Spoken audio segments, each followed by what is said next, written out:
मुंबईत काँग्रेसच्या विरोधात भाजपचं आंदोलन। टिळक भवनासमोर भाजप कार्यकर्त्यांची घोषणाबाजी। पोलिसांकडून भाजपच्या कार्यकर्त्यांची धरपकड।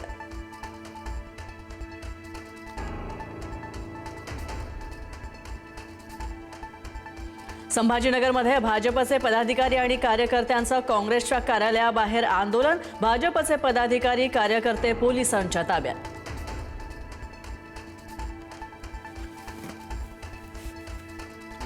शरद पवार सुप्रिया सुळेंनी घेतली पंतप्रधान नरेंद्र मोदींची भेट। काल जंतर मंतरच्या आंदोलनाच्या भेटीनंतर पवार मोदींच्या भेटीला गेले। शेतकऱ्यांच्या प्रश्नासंदर्भात भेट घेतल्याची माहिती।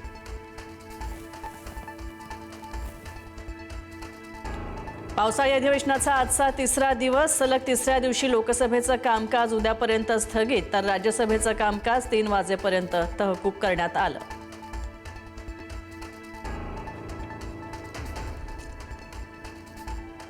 तरुणाईवरील अमानुष हल्ल्यांच्या निषेधार्थ विरोधक झाले आक्रमक। संसदेमध्ये काळे कपडे घालून विरोधकांकडून निषेध। केंद्र सरकारच्या विरोधात विरोधकांची घोषणाबाजी।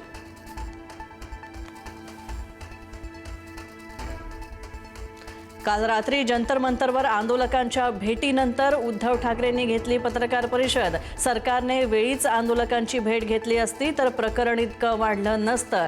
जन की बात ऐकत नसाल तर ही लोकशाही कसली, उद्धव ठाकरेंचं विधान।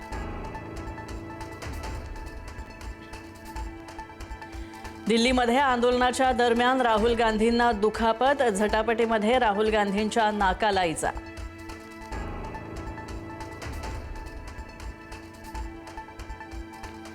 केंद्रीय शिक्षण मंत्री धर्मेंद्र प्रधान यांची राहुल गांधींच्या आंदोलनावर टीका। विद्यार्थ्यांचा राजकीय साधन म्हणून वापर होतोय, एक्सपोस्ट करत धर्मेंद्र प्रधान यांचा राहुल गांधींवर निशाणा।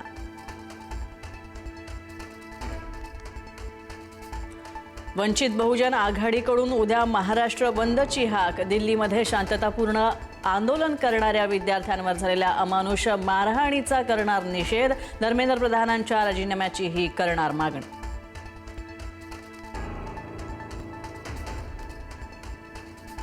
मनोज जरांगे पाटील यांनी घेतली जंतर मंतरवरच्या आंदोलकांची भेट। आमच्याही आंदोलकांना असंच दडपण्याचा प्रयत्न केला गेला, विद्यार्थ्यांनी मात्र जंतर मंतरवरील जागा सोडू नये, जरांगेंचं आवाहन।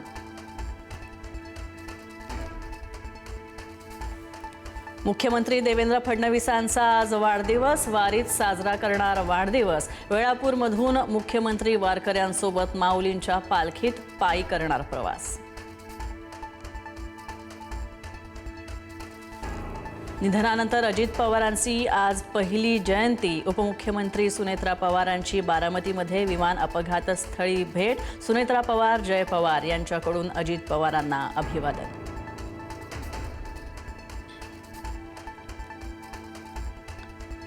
आज शेतकरी कर्जमाफीची पहिली यादी जाहीर होणार, तर दिवंगत उपमुख्यमंत्री अजित पवारांना महायुती सरकारची अनोखी श्रद्धांजली।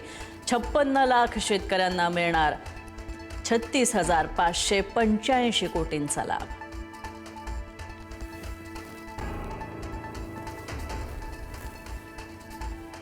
मुंबईत सकाळपासूनच पावसाची संततधार। मुंबई, ठाणे आणि रायगडमध्ये शनिवारपर्यंत मुसळधार पावसाचा अंदाज। उत्तर महाराष्ट्र आणि पूर्व विदर्भात सुद्धा पावसाची शक्यता।